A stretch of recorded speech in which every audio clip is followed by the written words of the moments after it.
ॐ अज्ञानतिमिरन्धस्य ज्ञानञ्जनशलाकया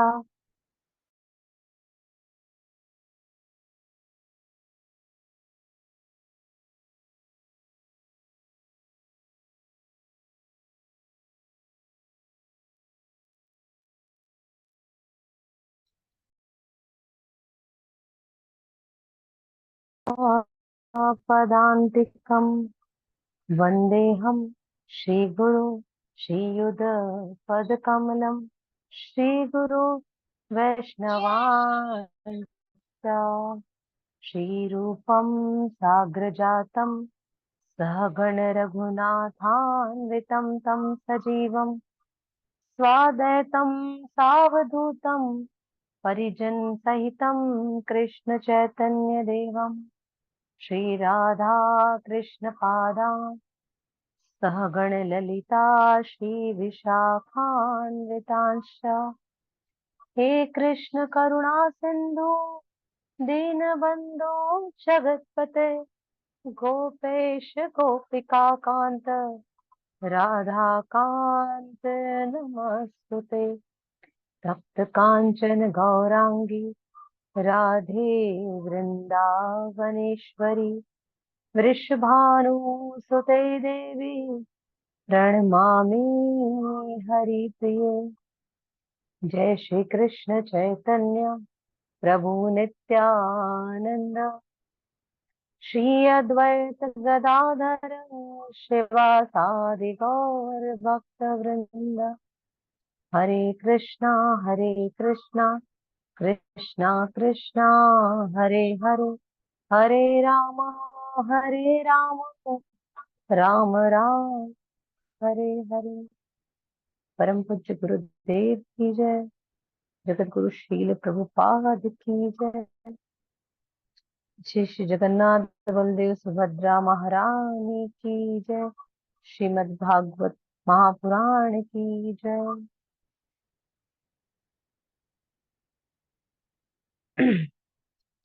आज बहुत हर्ष का विषय है, आनंद से भर जाने का भी विषय है कि आज कोई विशेष अवसर है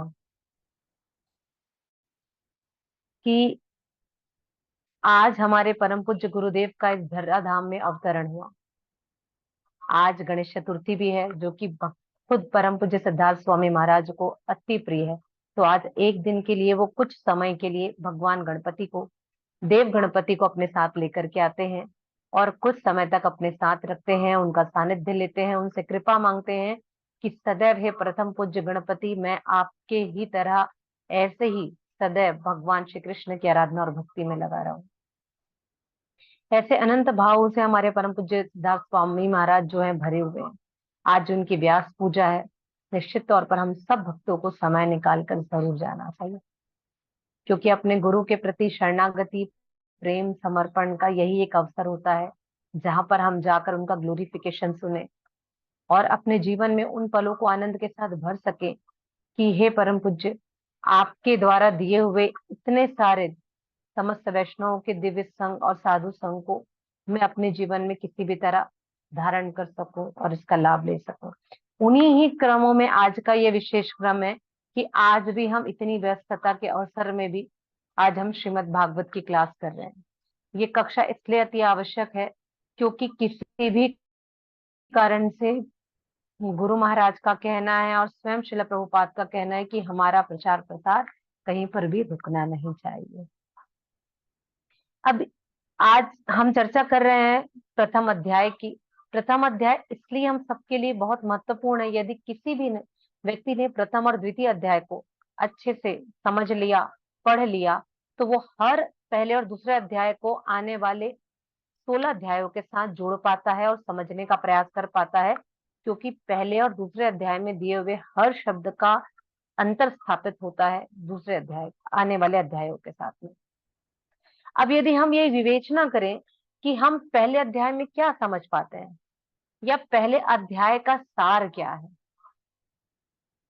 तो पहले अध्याय का सार जब हम देखते हैं या समझने का प्रयास करते हैं तो हमें लगता है ये तो सिर्फ वही अध्याय है जहां पर सैन्य निरीक्षण के बारे में चर्चा की जा रही है, जहां पर कौरव और पांडवों ने अपने अपने शंख बजाए हैं और अर्जुन जो है भगवान श्री कृष्ण को कहता है कि हे पार्थ, सारथी चलिए, आप मुझे इस युद्ध भूमि के बीच में ले चलिए ताकि मैं देख सकूं कि यहाँ क्या चल रहा है।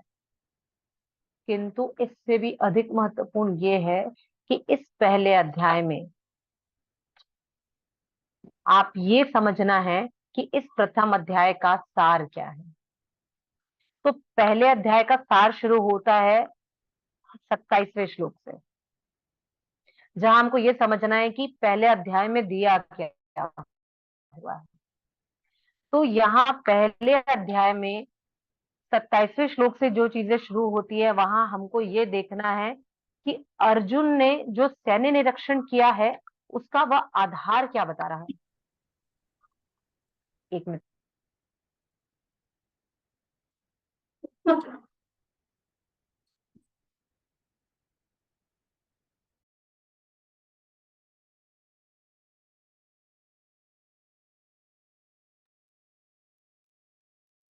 तो 27वें से 29वें श्लोक तक यहाँ पर अर्जुन बताते हैं कि कैसे उनके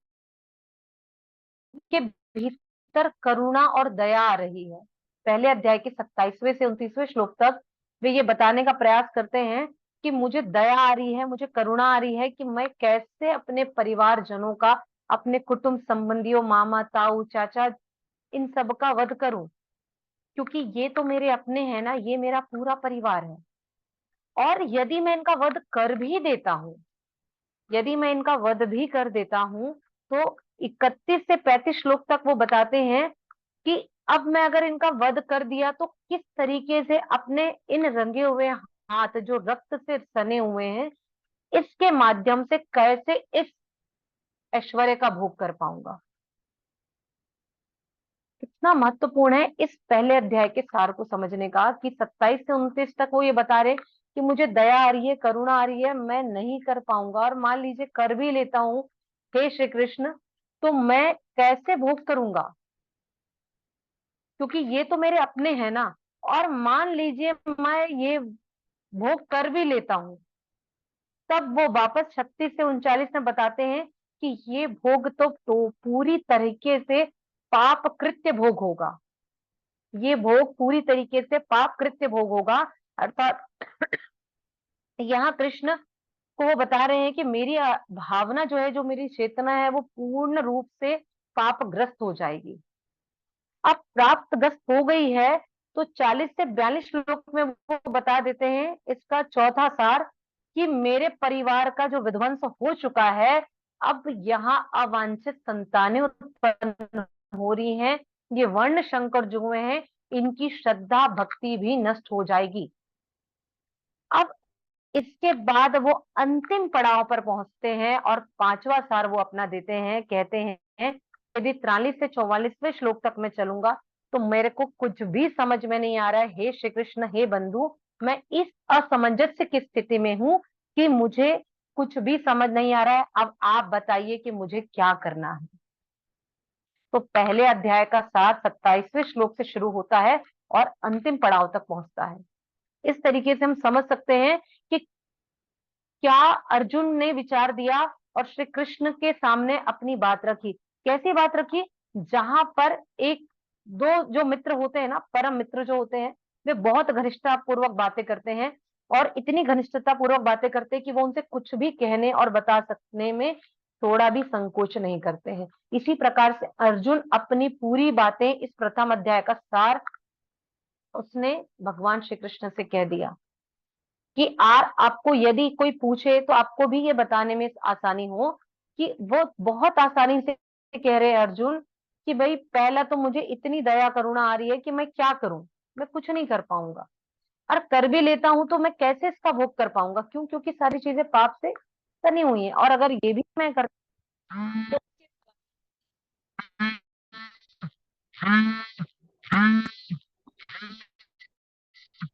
अगर मैं ये कर भी ले तो सब कुछ पाप कृत्य भोग होगा। और अगर ये भी कर लिया तो भाई मैं अपने परिवार का विध्वंस जो कर रहा हूँ, जिससे अवांछित संतानें उत्पन्न होंगी, ये वर्ण शंकर जो होंगे जिनमें श्रद्धा भक्ति सब कुछ खत्म हो जाएगी। मैं अब इस असमंजस की स्थिति में हूँ कि मैं किस तरीके से कुछ भी समझने में असक्षम हो चुका हूं, तो आप मुझे समझाइए। ये यहाँ पर दिया हुआ ये जो सार है ये बहुत महत्वपूर्ण है। यहाँ पर बलदेव विद्याभूषण जी टीका करते हुए कहते हैं कि अर्जुन ने धर्म शास्त्र पर बल दिया है। आइए हम पहले श्लोक की ओर चलते हैं और फिर इसे समझने का प्रयास करेंगे कि यहाँ पर पहले श्लोक में क्या बताया गया है। तान् समीक्षय स कौन्तेय सर्वान् बन्धुवस्थितान् कृपया परायाविष्टो विषीद अन्न द्रमिं ब्रवीत्। फिर से, तस्मान् समीक्षय कौन्तेय सर्वान् बन्धुन्वस्थितान् कृपया परायाविष्टो विषादिन्द्रं ब्रवीत। हरे कृष्णा। आपने से जो भी पढ़ना चाहे। हरे कृष्ण माता जी, दंडवत माता। तान् दंडवत प्रणाम। समीक्ष्य कौन्तेय सर्वान् बन्धून् अवस्थितान् कृपया अविष्टो अविष्टो विषीदन् इदम् अब्रवीत्। हरि बोल। जी प्रभु जी। गौतम बुद्ध प्रभु हरे जी। कृष्ण माता जी। तान् समीक्ष्य सः हरे कृष्ण। कौन्तेय सर्वान् बन्धून् अवस्थितान् कृपया परयाविष्टो विषीदन् इदम् अब्रीवत। हरि बोल। और कोई बोलना चाहेंगे?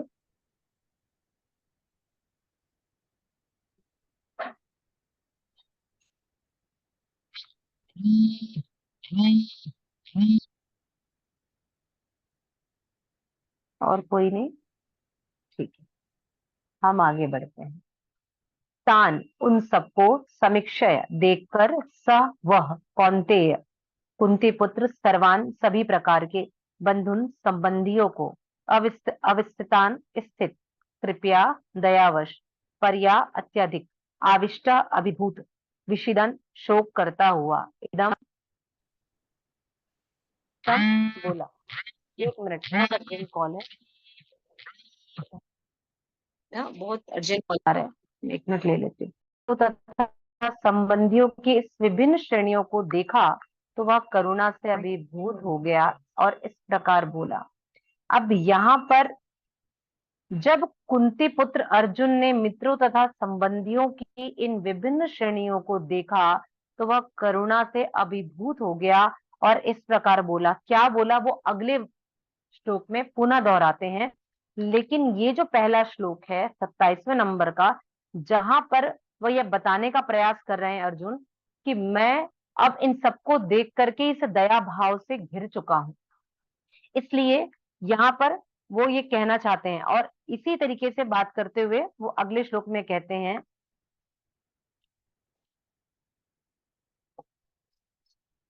अर्जुन उवाच दृष्टमेवं स्वजन कृष्ण युयुस्तु समुपस्थितं सिदन्तिं मम गात्राणि मुखं च परिशुत्यति।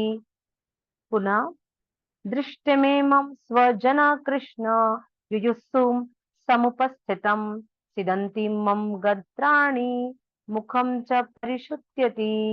हरे कृष्णा। हरे कृष्ण कोई माता जी। बोलना चाहेगा या हम? जी माता जी। जी, हरे कृष्णा। अर्जुनोवाच दृष्ट इमं स्वजनं कृष्ण युयुत्सुं समुपस्थितं सदन्ति मम गात्राणि मुखं च परिशुष्यति। हरे कृष्ण।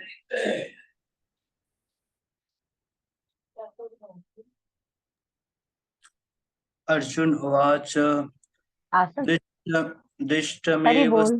तं कृष्ण उठो, आरती करें। समुपस्थितं मुझे आरती। सिन्दन्ति मम गात्राणि मुखं च परिशुष्यति।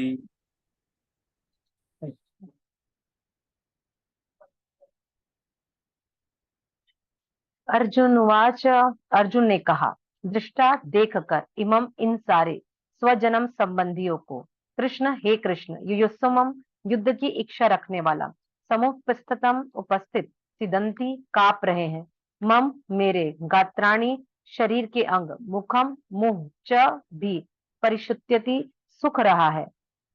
अर्जुन ने कहा, हे कृष्ण, इस प्रकार युद्ध की इच्छा रखने वाले अपने मित्रों तथा संबंधियों को अपने समक्ष उपस्थित देखकर मेरे शरीर के अंग कांप रहे हैं और मेरा मुंह सूख रहा है।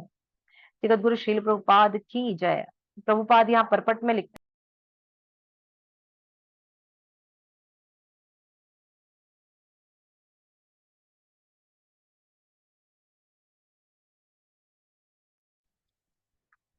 प्रभुपाद यहाँ कहते हैं, यथार्थ भक्ति से मनुष्य युक्त में सारे गुण सद्गुण रहते हैं जो सत्पुरुषों या देवताओं में पाए जाते हैं, जबकि अभक्त अपनी शिक्षा तथा संस्कृति के द्वारा भौतिक योग्यताओं में चाहे कितना भी उन्नत क्यों ना हो, वह इन ईश्वरी गुणों से विहीन होता है।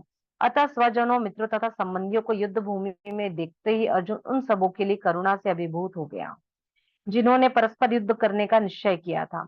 जहां तक उसके अपने सैनिकों का संबंध था, वह उनके प्रति प्रारंभ से ही दयालु था, किंतु विपक्षी दल के सैनिकों की आसन्न मृत्यु को देखकर वह उन पर भी दया का अनुभव कर रहा था।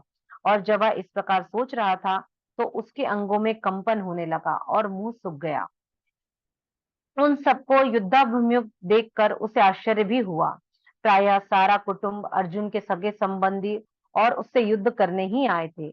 यद्यपि इसका उल्लेख नहीं है, किंतु जो भी सहज अनुमान लगाया जा सकता है, न कि केवल उसके अंग कांप रहे थे, मुंह सूख रहा था, अपितु वह दया व रुदन भी कर रहा था। अर्जुन में ऐसे लक्षण किसी दुर्बलता के कारण नहीं, अपितु हृदय की कोमलता के कारण थे, जो भगवान के शुद्ध भक्त होने का लक्षण है। ये बहुत महत्वपूर्ण है कि एक शुद्ध भक्त कैसा होता है और वह क्या देखता है और उसके किस प्रकार से लक्षण उत्पन्न होते हैं। अतः कहा गया है, यस्याभितं भक्ति भार्गवतिषिजिन्ना सर्वगुणस्त्र समासते सुरा, हरा भक्तस्य कुतो महादुगुणा, मनोरथे सनाति धावतो बहि। जो भगवान के प्रति अविचल भक्ति में रहता है, उसमें देवताओं के सद्गुण पाए जाते हैं, किंतु जो भगवत भक्त नहीं है, उसके पास भौतिक योग्यताएं भी नहीं होती हैं, जिसका कोई भी मूल्य नहीं होता है। इसका कारण यह है कि वह मानसिक धरातल पर मंडराता रहता है और ज्वलंत माया के द्वारा अवश्य ही वह आकृष्ट हो जाता है। श्रीमद् भागवतम के 5वें स्कंद के 18वें अध्याय का 12वां श्लोक है। ये बहुत महत्वपूर्ण है कि यदि कोई शुद्ध भक्त है तो उसमें कैसे गुण पाए जाएंगे, और वह कभी भी भक्ति मार्ग से अविचलित नहीं होगा।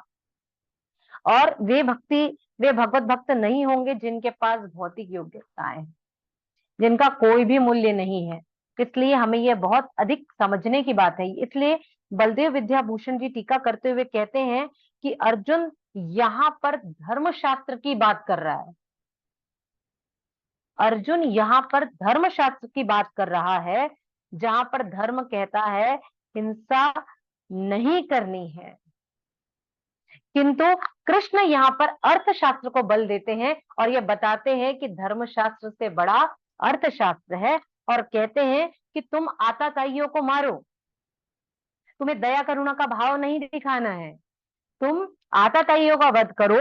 और इसलिए वह यहाँ पर इसका वर्णन कहते हैं, और दूसरे अध्याय के दूसरे अध्याय के 10वें श्लोक में भी कहते हैं कि धर्म से बड़ा ज्ञान शास्त्र है, और ज्ञान का मतलब केवल देहात्म बुद्धि का ज्ञान नहीं, आत्मा के ज्ञान को समझना है, जहां पर यह सर्वाधिक महत्वपूर्ण है कि यह जो आत्मा का ज्ञान है वह हमारे लिए क्या है। क्योंकि यदि हम इस बात को नहीं समझेंगे, आप सभी ने जो हमारे नए भक्त हैं उनके लिए भगवान ने हमारे लिए चेतना के 5 स्तर बताए हैं, लेकिन जो पूर्व में भगवत गीता पढ़ चुके हैं वे बहुत आसानी से इस बात को जानते और समझते हैं कि ये कौन से स्तर की बात हो रही है। यहाँ पर 27वें और 28वें श्लोक में क्यों यहाँ पर क्या कहा गया है, 27वें श्लोक में कि अब अर्जुन ने इस प्रकार कहा, तो क्या कहा अर्जुन ने कि हे कृष्ण, मैं इस करुणा से भर गया हूं, इस दया भाव से भर गया हूं और मेरे शरीर के अंग कांप रहे हैं, यानी उसने अपने उस लक्षणों को परिलक्षित किया है, अपने उन लक्षणों को बताया है जो कि उसके देहात्म बुद्धि के लक्षण थे।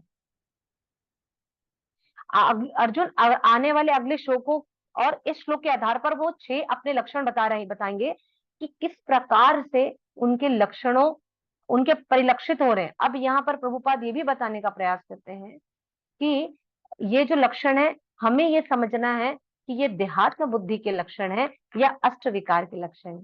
इसलिए यहाँ पर 5 भगवान के स्तरों को बताया गया है, यानी कि भगवान के स्वरूप का स्तर, उनके चेतनाओं का वर्णन किया गया है, जो जिसका वर्णन तैत्तिरीय उपनिषद में आता है, जहां पर हम अन्नमय, प्राणमय, मनोमय, विज्ञानमय और आनंदमय कोशों के बारे में चर्चा करते हैं।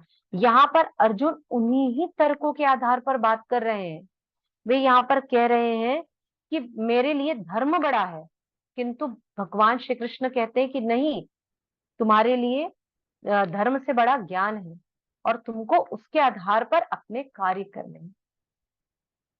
हम यहाँ पर जो हमारे ये पांचों स्तर है, इस पांचों स्तर को हमको इस तरीके से समझना चाहिए कि हमारा ये जो अन्नमय कोश है, यहाँ पर जो चीजें जुड़ी होती है वो मैं और मेरा से जुड़ी होती है। मैं हम जहाँ पर करते हैं कि मैं और मेरा है, मैं और मेरा है, इसलिए यहाँ पर का जो ज्ञान आता है हमारा, जो पृथ्वी, अग्नि और जल से बना हुआ है, यहाँ पर हमारे धनुर्वेद, आयुर्वेद, इस तरीके के वेदों का वर्णन होता है यहाँ पर अन्नमय कोश में। उसके बाद जब यहाँ अगले में बात आती है, अगले स्तर पर तो आता है प्राणमय। प्राणमय की चर्चा होती है जो मेरे हुए से जुड़ी हुई है, यानी राष्ट्रवाद आ जाएगा आपका। यहाँ पर जितने भी नेशनलिज्म होते हैं ना, मेरा गांव है, मेरा देश है, मेरा धर्म है, मैं हिंदू हूँ, मैं क्रिश्चियन हूँ, मैं सिंधी हूँ, पंजाबी, तो इस तरीके की चीजें इस दूसरे प्राणमय कोश पर आकर जुड़ जाती है, जो कि वायु और आकाश के तत्वों से मिलकर बना हुआ है। तीसरा स्तर, जिस स्तर की बात अर्जुन कर रहे हैं, वो है हमारा जहां से नए जीवन की शुरुआत होती है, मन, बुद्धि, अहंकार। वहां पर बात कर रहे हैं कि भाई मैं यहाँ पर धर्म के बारे में कह रहा हूँ कि धर्म कहता है हिंसा मत करो, बिल्कुल मत करो, धर्म ये कहता है। और यहाँ पर का जो शास्त्र आता है, ये पराशर शास्त्र आता है, मनु शास्त्र आता है, याज्ञवल्क्य शास्त्र आता है। और इस प्रकार से इसी आपके मनोमय कोश के अंदर में वर्णाश्रम की हमारी ड्यूटी, यानी कि हमारे कर्म क्या है, उनका निर्धारण भी यहाँ पर होता है। यानी जितने भी हमारे साइको सोशल ड्यूटीज हैं, उनका यहाँ पर वर्णन किया जाता है। उसके बाद विश्व भगवान जहाँ बात कर रहे हैं, वो है हमारे आत्मा के स्तर की, यानी इंटेलेक्चुअल लेवल की बात कर रहे हैं। और वो बोल रहे हैं ज्ञान शास्त्र, यानी यहाँ पर आता है ज्ञान शास्त्र, शारीरिक शास्त्र, ये सारे इन शास्त्रों का वर्णन यहाँ पर होता है। और यहाँ के आधार पर वो कहने का प्रयास कर रहे हैं कि भाई तुम आतताइयों का वध करो। इसलिए ये जो 27वां श्लोक है, यहाँ से हमारा शुरू होता है इस पहले अध्याय का सार। अब यहाँ पर हम इस बात को इस ढंग से समझने का प्रयास करना चाहिए कि ये जो दूसरा स्तर है हमारा, वहां पर कोई भी व्यक्ति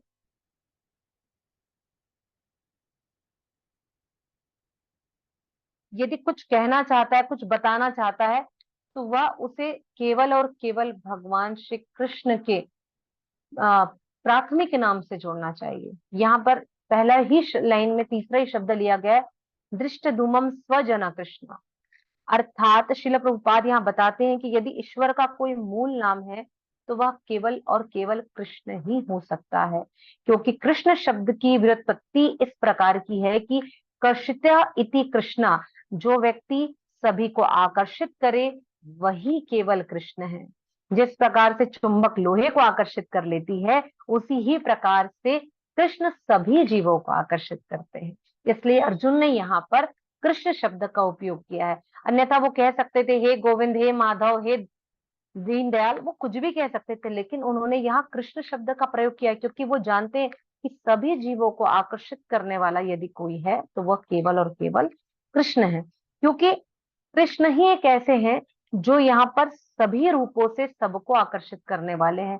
एक घटनाक्रम और आती है कि जहां पर हम इस भाव को बड़े अच्छे ढंग से समझ सकते हैं कि जब श्री कृष्ण और बलराम मथुरा नगरी पहुंचे, तो जब मथुरा नगरी में उनका आगमन हुआ, तब वहां पर जब दोनों चलते थे तो वहां के आसपास के सभी लोगों को अनेक रसों की अनुभूति हुई। 10 रस का उन्होंने रसपान करा दिया वहां उस मथुरा ग्राम में।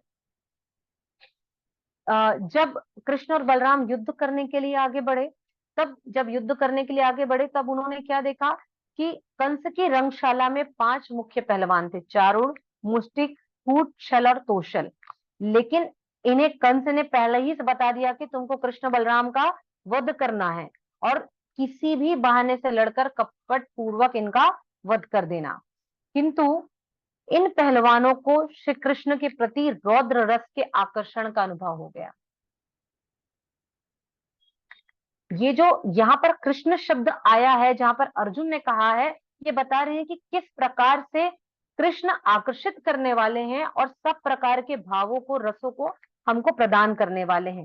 साथ ही अगला रस उन्होंने अद्भुत रस दिया कि मथुरा में जब कृष्ण बलराम का आगमन हुआ तो दोनों बहुत विचित्र लग रहे थे, अर्थात उनके शरीर का हर अंग इस प्रकार से दर्शन दे रहा था कि जो भी दर्शन करने वाले थे मथुरा ग्राम के लोग, अगर कृष्ण की कमर की ओर देखते तो लोगों की नजर वहीं ठहर जाती, कोई बलराम के मुख की ओर देखता तो उनकी नजर वहीं ठहर जाती, अगर कोई कृष्ण के कंधे की ओर देखता तो उसकी नजर वहीं ठहर जाती। इस प्रकार से उन्होंने सभी जीवों को जो ऐसे अद्भुत रस के दर्शन कराए, क्योंकि मथुरा ग्राम वासियों ने कहीं पर भी इस तरीके के लोगों को, यानी ऐसे दिव्य बालकों के दर्शन नहीं किए थे, क्योंकि उन्हें नहीं पता था कि ये स्वयं भगवान है। फिर से उन्होंने श्रृंगारस की उत्पत्ति कराई, जहां युवतियों को इतने आकर्षक लगे कि उन्हें लगता था कि साक्षात कामदेव प्रकट हो गए हैं। उन्होंने हास्य रस की भी उत्पत्ति यहाँ पर लोगों को दी, जहां पर उन्होंने बतलाया कि जो लोग उसे अपना मानकर हंस रहे हैं वे मथुरावासी कृष्ण को देखकर विस्मित भी हो रहे हैं, क्योंकि लोगों के पास ऐसा था ना कि ये छोटे बालक है जो यहाँ चारूण से, मुष्टि से युद्ध करेंगे। तो ये रस की भी उत्पत्ति उन्होंने वहां पर कराई। उन्होंने वीर रस की उत्पत्ति यहाँ पर कराई, करुण रस, हर एक भाव वहां के मथुरा ग्रामवासियों को उन्होंने दिया। इसी प्रकार से इस श्लोक में अर्जुन ने अपने स्वजनों के प्रति आसक्तियों का वर्णन किया है, और उन्हीं आसक्तियों के वर्णन में वह कह रहे हैं कि मेरे शरीर में कंपन हो रहा है और मेरा मुख भी सुख रहा है। और श्रीला प्रभुपाद इसका वर्णन कहते हुए कहते हैं कि अर्जुन, हृदय की कोमलता बताई गई है यहाँ पर, और गीता के 16वें अध्याय के प्रथम 3 श्लोक में ऐसे 26 दिव्य गुणों का भी वर्णन हुआ है। ये हमें समझना है कि हर एक चीज श्रीला प्रभुपाद ने बाहर से हमें नहीं दी है। उन्होंने ये बताया कि आप ये जो भगवत गीता पढ़ रहे हैं, आपको इसका सार इसी के ही अंदर मिल जाएगा। इसलिए उन्होंने बताया कि 16वें अध्याय के प्रथम 3 श्लोक यानी 1, 2, 3 में ऐसे 26 गुण बतलाए गए हैं।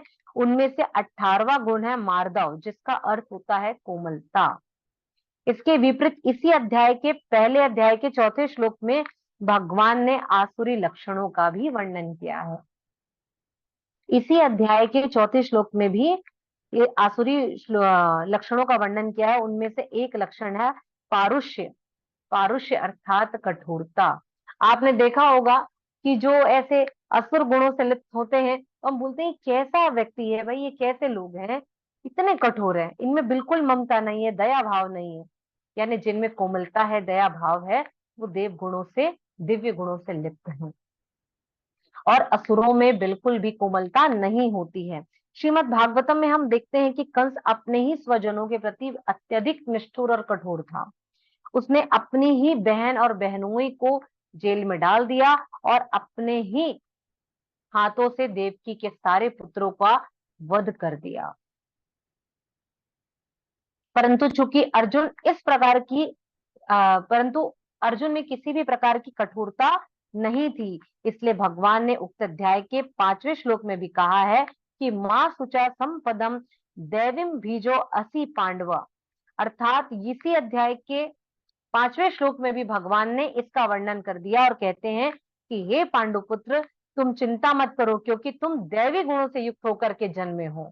इसलिए यहाँ पर देखिए इस श्लोक में 3 चीजें आ रही हैं, 1.4, 16 पॉइंट आपका 1, 2, 3 साथ ही यहाँ पर आपका पुनः उन्होंने बता दिया 1.5 कि पहला आसुरी गुण है 1.4 में, दैविक गुण है 1.5 में, कि तुम पहले से ही दैविक गुण लेकर जन्मे हो, इसलिए तुम्हें किसी भी आसुरी गुण के लक्षण उत्पन्न नहीं है, इसलिए तुम चिंता मत करो। और यहाँ पर अर्जुन युद्ध में सम्मिलित होना आसुरी गुण नहीं है, क्योंकि वह उसके गुण दोषों पर विचार कर रहे थे। क्षत्रियों के लिए शत्रुओं पर बाण बरसाना दिव्य माना जाता है। हमारे वर्णाश्रम में यह नियम है, जो आचार्यों के द्वारा भी दिया हुआ है, कि ब्राह्मणों का कार्य है पठन पाठन यजन याजन करने का, क्षत्रियों का धर्म है शस्त्र उठाना और विपदा में पड़े हुए लोगों की सहायता करना या देश राष्ट्र की रक्षा करना।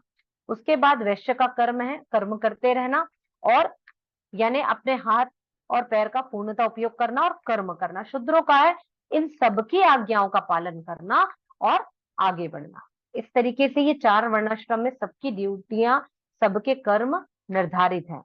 तो उसी प्रकार से भगवान श्री कृष्ण यहाँ कह रहे हैं कि क्षत्रियों के लिए शत्रुओं पर बाण बरसाना दिव्य माना जाता है।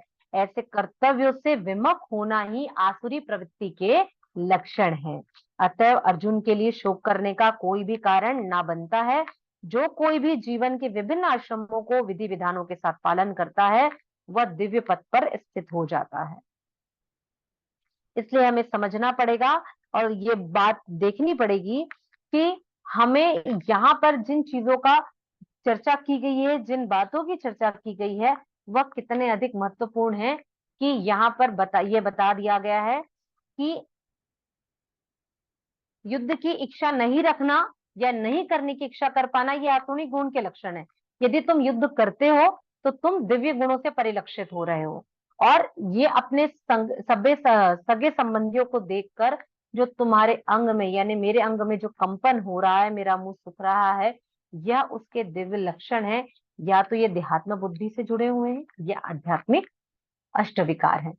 तो आइए हम अगले श्लोक की ओर बढ़ते हैं, जहां पर यदि आपको ये भी पूछे ना कि भगवत गीता के पहले अध्याय का सार क्या है, तो पहले अध्याय का सार है मोह, क्रक्स ऑफ मोह। यानी कि आपको कोई भी मोह से परिरक्षित, बोले ना कि मोह क्या होता है, मोह ये नहीं होता, तो आप ऐसे सारे श्लोक का वर्णन कर सकते हो। 27, 28, 29, 30, ये चारों पांचों जो श्लोक हैं, ये क्रक्स ऑफ मोह है। आप बता सकते हो कि व्यक्ति मोह में बंधा हुआ, आसक्तियों में बंधा हुआ व्यक्ति कैसे लक्षणों से परिलक्षित होता है, और किस तरीके से वह अपने आने वाले कार्यों को लोगों के सामने बताने का प्रयास करता है कि ये मेरे परिवार वाले हैं, ये कुटुंबजन है, हम इनसे छोड़ नहीं सकते हैं, मैं इनका त्याग नहीं कर सकता हूँ, मैं इनका विध्वंस नहीं कर सकता हूँ। तो ये सारी जो चीजें हैं, ये मोह से जुड़ी हुई हैं। आइए अगले श्लोक की ओर बढ़ते हैं। वेपुत वेपुत्तश्च शरीरे में रोमहर्षश्च जायते, गांडीवं सहस्रते हस्तातैक्व चैव परिद्यहते। फिर से, वेपुश्च शरीरे में रोमहर्षश्च जायते, गांडीवं सहस्रते हस्तातैक्व चैव परिदह्यते। हरे कृष्णा, कोई पढ़ना चाहेंगे?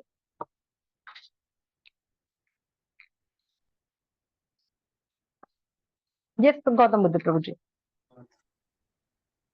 वेपितु च शरीरे में रोमहर्ष च जायते, गांडीवं गांडीवं सत्त संस्ते हस्ता त्वक् च एव परिहदायते।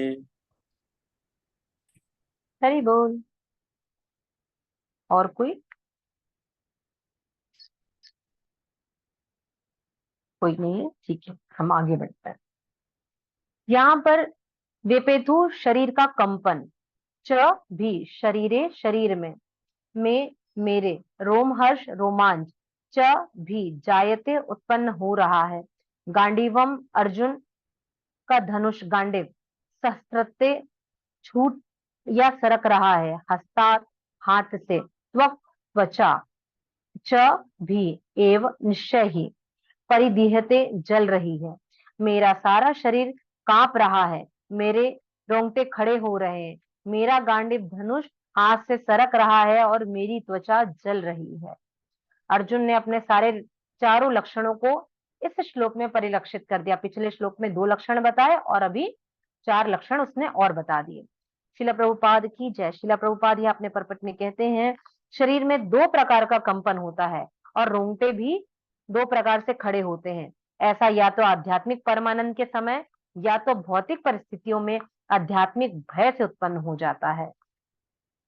दिव्य साक्षात्कार में कोई भय नहीं होता है। इस अवस्था में अर्जुन के जो लक्षण है वे भौतिक भय अर्थात जीवन की हानि के कारण है। अन्य लक्षणों से यह भी स्पष्ट है वह इतना अधीर हो गया है कि उसका विख्यात धनुष गांडीव भी उसके हाथ से सरक रहा है और उसकी त्वचा जल रही है, जलन उत्पन्न हो रही है और यह सब लक्षण देहात्म बुद्धि के जन्य है। अब अर्जुन यहाँ शोक कर रहा है। अर्जुन ने विचार किया है कि जब तक भीष्म और द्रोण की मृत्यु नहीं होगी तब तक विजय या राज्य की प्राप्ति भी असंभव है। इसका अर्थ यह है कि अर्जुन को जो भी विजय या राज्य प्राप्त हुई है या होगी, जो भी इस राज्य की प्राप्ति होगी वह निश्चित उसके पितामह और गुरुओं के वध के बाद ही प्राप्त होगी। यहाँ पर अर्जुन ने अपने चारों लक्षणों को परिलक्षित किया और कह रहे हैं कि यहाँ जो 4 लक्षण है कि मेरा शरीर कांप रहा है, मेरे रोंगटे खड़े हो रहे हैं, मेरा गांडीव धनुष भी मेरे हाथ से सरक रहा है और मेरी त्वचा भी जल रही है। तो शिला प्रभुपाद यहाँ बता रहे हैं कि ये 2 कारणों से होता है। पहला, जब हम आध्यात्मिक परमानंद में होते हैं तो अष्ट सात्विक विकार आते हैं। दूसरा, या तो हम जब डरे हुए होते हैं तो यह सारे लक्षण परिलक्षित होते हैं। आपने देखा होगा कि हम अचानक से किसी अंधेरे कमरे में चले जाएं या कोई हमें अचानक से आकर डरा दे, जोर से आवाज लगा दे तो हम कांप जाते हैं। कभी कभी तो आंखों से आंसू गिर जाते हैं। हम बाद में डांटते कि ये क्या तरीका है हमें डराने का। तो ये वो भय है जो अचानक से उत्पन्न हो जाता है, कंपन होने लगता है, गूज बम्स आ जाते हैं, इस तरीके से होता है। या कुछ चीज हाथ में भी हो तो हमारे हाथ से छूट जाती है। या ये अष्ट सात्विक विकार ऐसे शुद्ध वैष्णवों के भीतर भी देखने को मिले हैं, जैसे चैतन्य महाप्रभु के भीतर थे। ये उन्हीं श्रील प्रभुपाद अष्ट सात्विक विकार की बात कर रहे हैं कि यदि कोई व्यक्ति ऐसे अष्ट सात्विक विकारों से घिरा हुआ है तो वो आध्यात्मिक परमानंद में है, इसलिए ऐसा हो रहा है। लेकिन यदि वो नहीं है तो वो ऐसा है। तो यहाँ श्रील प्रभुपाद बता रहे हैं कि अर्जुन का ये जो डर था ये देहात्म डर था, उसके शारीरिक डर था। क्यों? क्योंकि वो यहाँ पर भगवान के वाणी को स्वयं न लेकर के वह यह सोच रहा है अपने देहात्म बुद्धि देहात्म शरीर से कि यदि मैं ये कार्य नहीं करूंगा या मैं करूंगा तो मेरे सारे लोग मारे जाएंगे, फिर मैं, मेरे गुरु पितामह मेरे आचार्य गण सब चले जाएंगे, उसके बाद मैं यदि इनका इस राज्य का भोग करूंगा तो वो कैसा राज्य, वो तो सब कुछ पाप से लिप्त है ना, सब कुछ रक्तों से सना हुआ है ना। इसके लिए यहाँ पर इन बातों का वो वर्णन कर रहे हैं। तो यहाँ पर जो सबसे पहला है लक्षण है कि शरीर के अंग शिथिल हो रहे हैं। तो यहाँ पर श्रील प्रभुपाद यहाँ पर कहते हैं सिदंती का अर्थ है कांप रहे हैं, परंतु तीसरे लक्षण में वेपथी शब्द आया है जिसका अर्थ है कंपन। अर्थात इन दोनों शब्दों में कुछ तो अंतर होना चाहिए ना। यानी कि प्रथम लक्षण जो सिदंती है वह शब्द अस का अर्थ है कंपन होना और तृतीय लक्षण में वेपतु का अर्थ है विशेष रूप से कंपन होना। यानी कि पहला जो कंपन है आपका सिदंती आ रहा है वो बता रहे हैं कि वेपुति, पहला शब्द जो है वेपुति मतलब कंपन हो रहा है। फिर से यहाँ पर शब्द आया है आपका सिदंती, यानी कि वह विशेष रूप से कंपित हो रहा है। दूसरे में मुंह सूखा जा रहा है। शुद्ध भक्त होने के कारण अर्जुन पाप कर्मों से सबसे अधिक डरा हुआ था कि मेरे हाथों से कोई प्रकार का पाप ना हो जाए, अपराध ना हो जाए। इसलिए वह यहाँ पर कहते हैं परिशुद्धति, अर्थात इन सब का अर्थ है कि मेरा मुंह सूख रहा है और मैं बहुत डरा हुआ हूं, मेरा मुंह चारों ओर से सूख रहा है, सारा शरीर कांप रहा है। तीसरे श्लोक में तीसरे लक्षणों में अर्जुन कहते हैं कि यह कोई सामान्य लक्षण नहीं है। पहले 2 लक्षणों को तो हम सामान्य भी कह सकते हैं, ठीक है, क्योंकि भूख प्यास की अवस्था में भी हमारे पैर कमजोर पड़ जाते हैं। यदि हमें अभी जन्माष्टमी के ही समय की बात देख लें, यदि सारे भक्तों ने निर्जला उपासना, क्योंकि हम भगवान के शरण में थे, तो हमें किसी भी प्रकार से लोगों को ना प्यास लगी, ना भूख लगी, ना ही हमारे हाथ पैर कांपे, ना ही हमें ऐसा लगा कि हम बीमार हो जाएंगे, कुछ हो जाएगा। क्यों? क्योंकि हम भगवान के प्रति शरणागत थे, भगवान के उस आनंद उत्सव के आयोजन में थे। किंतु यदि कोई देहात्म शरीर वाला व्यक्ति होगा तो वो क्या बोलेगा? मुझे 12 बजे के बाद, यानी दिन में 12 बजे के बाद 1 गिलास पानी चाहिए, मेरे लिए एक थाली पहले से ही फरहार बनाकर रख दो, मैं नहीं रह सकता, मुझे तो प्रसाद चाहिए, मुझे तो पाना है। वो तो प्रसाद भी नहीं बोलेगा, मुझे तो खाना खाना है, मुझे ये करना है। क्यों? यहाँ पर इसलिए ये बात समझने की है कि शिल प्रभुपाद कह रहे कि सामान्य से बात नहीं है। यदि हमारे पैर, हाथ पैर शिथिल हो जाते हैं, प्यास की अवस्था होती है, होंठ सूख जाते हैं, कंठ सूख जाते हैं, तो यह सिर्फ देहात्म शरीर वालों के लिए ये लक्षण है। परंतु जो ये तीसरा जो लक्षण है, ये शुद्ध वैष्णव भक्तों का लक्षण था, जो अर्जुन में परिलक्षित हो रहा था। इसलिए उसके हाथ पैर कांप रहे थे। फिर था उसका शरीर अब रोमांच से भर गया था। यदि देखा जाए तो यह भय का लक्षण है। यानी कि श्रील प्रभुपाद ने जैसे बताया कि एक तो हमें आध्यात्मिक रोमांच में होंगे या हम भौतिक रोमांच में होंगे। तो अर्जुन यहाँ पर किसी भी प्रकार से भौतिक रोमांच में नहीं पड़ा हुआ था। वो यह कह रहा था, उदाहरण के लिए यदि हम यहाँ पर कहते हैं, श्रील प्रभुपाद लिखते हैं कि जब श्री चैतन्य महाप्रभु के द्वारा प्रचलित कीर्तन नृत्य आदि गीत, किसी भी प्रकार के गीतों का आनंद लिया जाता है, आनंदित होते हैं, तो शरीर में एक अलग तरीके का रोमांच आने लगता है। अर्थात हम जब आरती के समय में होते हैं, आरती चल रही होती है, मंगलाष्टक कर रहे होते हैं, गुरुअष्टक कर रहे होते हैं, तो हमारे मन में एक अलग ही प्रकार का भाव आ जाता है। ऐसा लगता है कि बस भगवान, ये जो आनंद मिला है, ये अनुभूति दिन भर प्रतिपल आप मेरे साथ बनी होनी चाहिए। इसलिए अर्जुन ने विचार किया कि जब तक भीष्म और द्रोण की भी मृत्यु नहीं होगी, वह राज्य को नहीं भोग पाएगा। इसलिए वह ये इस भौतिक रोमांच के भीतर फंसा हुआ था। फिर पांचवा था, उसके हाथ से उसका गांडीव, जो कि सबसे प्रिय उसका गांडीव धनुष था, वह भी उसके हाथ से छूट रहा था। यहाँ पर इस लक्षण का नाम है स्तंभन, अर्थात शरीर का अकड़ना। स्तंभन यानी खंबे जैसा शरीर का हो जाना। खंबे जैसे शरीर, कुछ लोगों का आपने देखा होगा कि अचानक से किसी बात का सदमा लगता है और वह उसी अवस्था में खड़े खड़े गिर जाते हैं। तो यह स्तंभन की अवस्था, शरीर अकड़ जाता है, किसी भी तरीके से आंखें, शरीर भाव या कुछ भी चीजों में हिलडुल नहीं होता और वह व्यक्ति गिर जाता है, तो वह व्यक्ति अकड़ जाता है। इसी तरीके से अर्जुन के भी लक्षण परिलक्षित हो रहे थे और उसके हाथ से उसका गांडीव धनुष भी फिसल रहा था। अब यहाँ पर जो छठवां लक्षण है, वहां पर ये बता रहे हैं कि मेरी त्वचा जल रही है। यानी कि जिस समय शरीर का तापमान बढ़ जाता है, उस समय त्वचा जलने लगती है। यह एक तरीके का आध्यात्मिक ज्वर है, जो कृष्ण के वियोग के कारण ऐसा होता है। एक घटना आती है जिसका उल्लेख किया हुआ है, यहाँ पर शिला प्रभुपाद कहते हैं कि एक बार श्रीमती राधा रानी शीत ऋतु के समय में कृष्ण के वियोग में उनका शरीर तब जलने लगा। तब उनकी सखियों को पता ना चले, इसलिए श्रीमती राधा रानी ने ऐसा कह दिया कि मेरा जो शरीर है ना, ज्वर हो गया है मुझे, इसलिए मेरा शरीर जल रहा है। तो उनकी सखियां समझ गई कि यहाँ श्रीमती राधा रानी कृष्ण के वियोग में है, इसलिए इस शीत ऋतु में भी राधा रानी का शरीर जल रहा है। इसलिए यहाँ पर भी ये चीजें परिलक्षित हो रही है बहुत, उस समय जिस समय ये वर्णन किया गया है। इसलिए यहाँ पर अर्जुन ने की जो त्वचा जल रही है, या कोई सामान्य लक्षण नहीं है। अर्जुन के शोक की अग्नि इतनी बढ़ गई थी कि जिसकी वजह से उसकी त्वचा में यह जलन हो रही थी।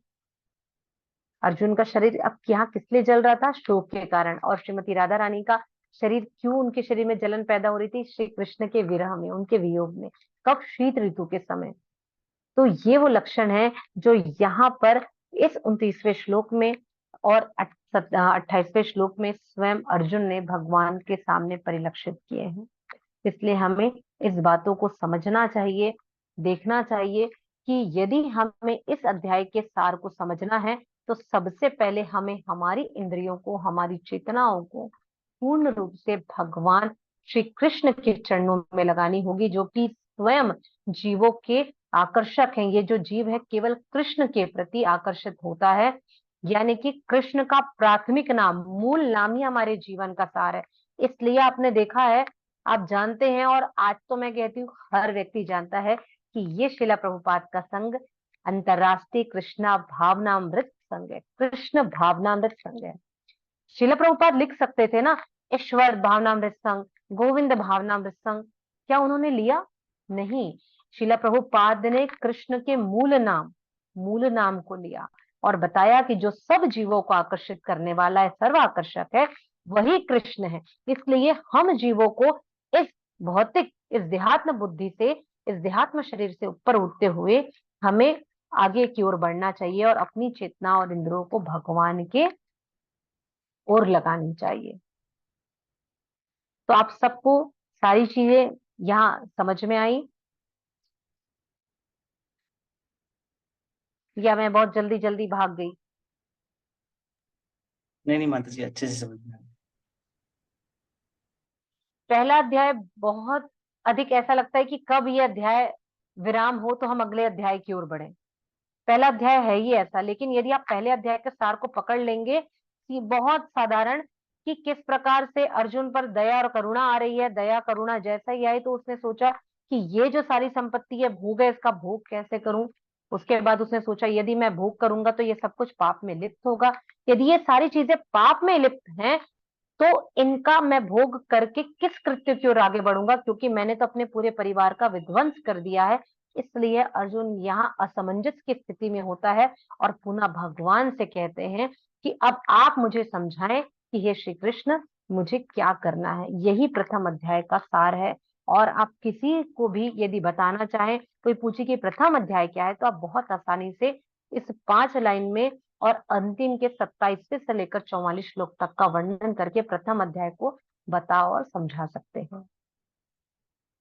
यहाँ मूल ये है कि किस प्रकार से अभी अर्जुन अपने इस देहात्म शरीर के बारे में सोच रहे हैं, शोक में डूबे हुए हैं। वो सोच रहे हैं यदि मैं राज्य ले भी लूंगा तो सब कुछ डूबा हुआ होगा, पाप में, भोग में, विध्वंस में, वर्ण संकरों में। मेरे लिए कुछ भी यहाँ पर सुखदायक नहीं है, पीड़ादायक है। तब यहाँ पर भगवान बता भी रहे हैं कि तुमको धर्म शास्त्र से ऊपर ज्ञान शास्त्र की ओर सोचना है, तुम्हें वहां पर आकर सोचना है। और वहां यह बताने का बता रहे हैं कि तुमको क्या करना है, कि किस तरीके से यदि तुम यहाँ पर, क्योंकि यहाँ पर जितनी भी बातें अर्जुन ने की और कही हैं वह ज्ञान शास्त्र की बातें उसने महाभारत की चीजों को लेकर के बताई है। ना हिंसक सर्वभूतानी, यानी कि मुझे हिंसा नहीं करनी है, हिंसा नहीं करने के लिए कहता है धर्म। और यहीं पर भगवान श्री कृष्ण कहते हैं कि ज्ञान से, धर्म से बड़ा ज्ञान है। और वहां पर ये बताते हैं कि वहां लिखा है कि तुम आतताइयों का वध करो। इस तरीके से यह हमारे 3 श्लोक आज यहाँ पर पूर्ण होते हैं। जगत गुरु श्रील प्रभुपाद की जय। यदि किसी का कोई प्रश्न हो तो आप पूछ सकते हैं, जो इससे जुड़े हुए हों या जैसा भी आप चाहें।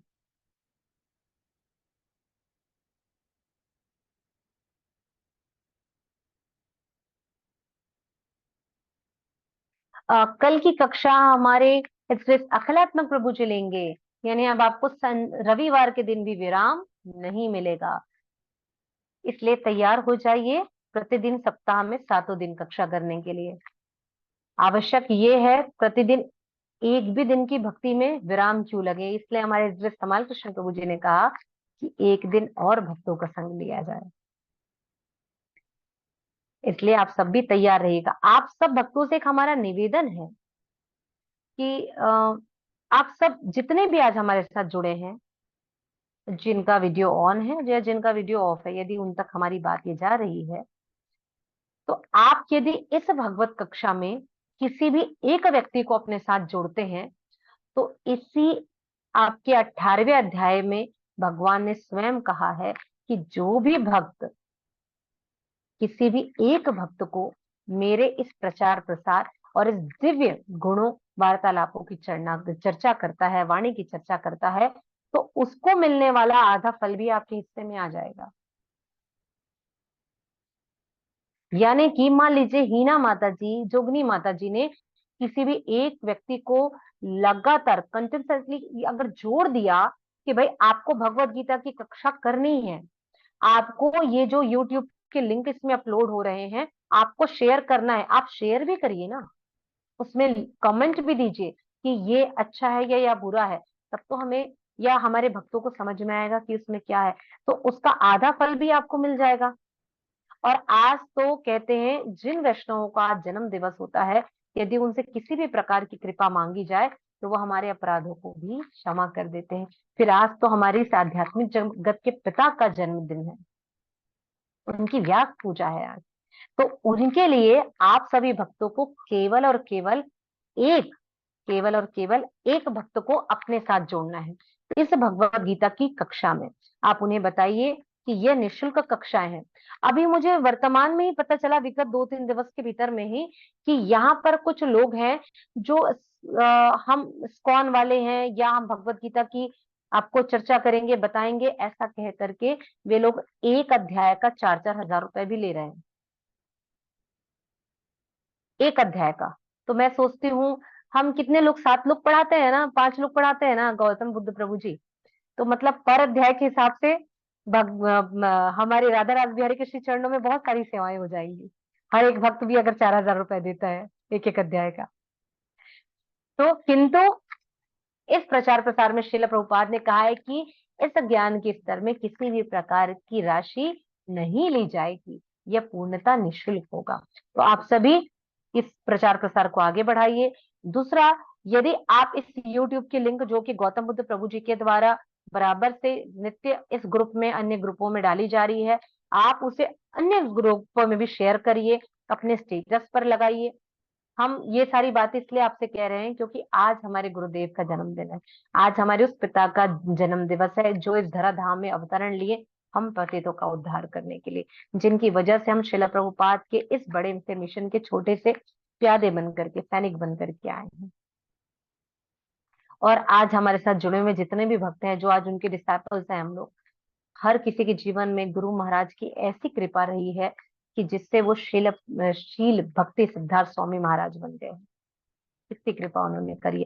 तो आप सब आज प्रण ले लीजिए, हर व्यक्ति प्रण ले लीजिए कि आपको एक व्यक्ति को, और आपको गौतम बुद्ध प्रभु जी हो या कलात्मक प्रभु जी हो या रोहिणी नंदन प्रभु जी हो या कृष्ण राधिका दासी हो, आपको अपडेट करना है कि माता जी मैंने या प्रभु जी मैंने एक भक्त को जोड़ा इन 18 अध्यायों की श्रवण कीर्तन स्मरण, यानी आप ये करेंगे तो आप 8 पदों पर सेवन कर पाएंगे, अर्चन कीर्तन वंदनम पाठ सेवनम सब कुछ कर पाएंगे। इसलिए आपको ये कार्य प्रतिपल और आगे भी करना है। तो आप सब तैयार हैं आज इस हमारे परम पूज्य सिद्धार्थ स्वामी महाराज की व्यास पूजा के अवसर पर? हरि बोल। जी तो आपको बस केवल एक प्रयास करना है और आगे बढ़ना है। साथ ही आज लोक परंपराएं सही पर छत्तीसगढ़ का विशेष त्योहार है, हरतालिका तीज उत्सव मनाया जा रहा है। चूंकि हमारे स्कॉन में कहा जाता है कि एकादशी व्रत कर लेने के बाद आप सभी संपदा ऐश्वर्य को पा लेते हैं और आपके परिवारजन कुटुंबजन यानी पूरी 21 पीढ़ियों को मिल जाता है। चूंकि फिर भी लोक परंपराएं सबको निर्वहन करनी होती है, हम इस पर बहुत अधिक जोर नहीं देते क्योंकि ऐसा हमारे गुरु महाराज भी कहते हैं और हमारे शिक्षा गुरु का भी यही कहना है। फिर भी हम सुहागनों के लिए अखंड सौभाग्य को धारण करने वाली ऐसी परम वैष्णवी हमारी माता पार्वती से बारंबार हम विनती करते हैं कि जिस प्रकार से उन्होंने भक्ति करते हुए सीमांत द्वीप से भगवान श्री हरि विष्णु भगवान कृष्ण की सेवा करते हुए इस परम पद को पाया है, उसी प्रकार से वे हम सबको इस भक्ति मार्ग में जोड़ करके रखे और हम सबके सौभाग्य को ऐसे ही बढ़ाए ताकि हमारे परिवारजन कुटुंब की भी भक्ति इसी ही प्रकार से बनी रहे। साथ ही हम इस सृष्टि में प्रथम पूज्य भगवान गणपति का भी आज आगमन हो रहा है, तो ऐसे गण देवों के देव हमारे गणपति का भी हम बारंबार प्रणाम करते हैं और उनसे भी हम यही प्रार्थना करते हैं कि वे भी हम सबको इसी प्रकार से प्रतिपल भगवान की सेवा से जोड़ें। जिस प्रकार नरसिंह देव ने गणपति को एक नाम दिया विघ्न विनाशक, विघ्नहर्ता, तो हे विघ्नहर्ता आप समस्त परिवारजनों कुटुंबों को और इस कौन से जुड़े हुए हर भक्तों के विघ्नों को दूर करें और सबको कल्याण पथ पर आगे बढ़ाते हुए भक्ति के मार्ग में संपर्क करें। इतना कहकर मैं अपनी वाणी को यहीं विराम देती हूँ। हरे कृष्णा। जगत गुरु शील प्रभुपाद की जय। जय। समस्त भक्त वृंद की जय। जय। निताय निताय गौर प्रेमानंदे। हरि हरि बोल। हरि हरि बोल।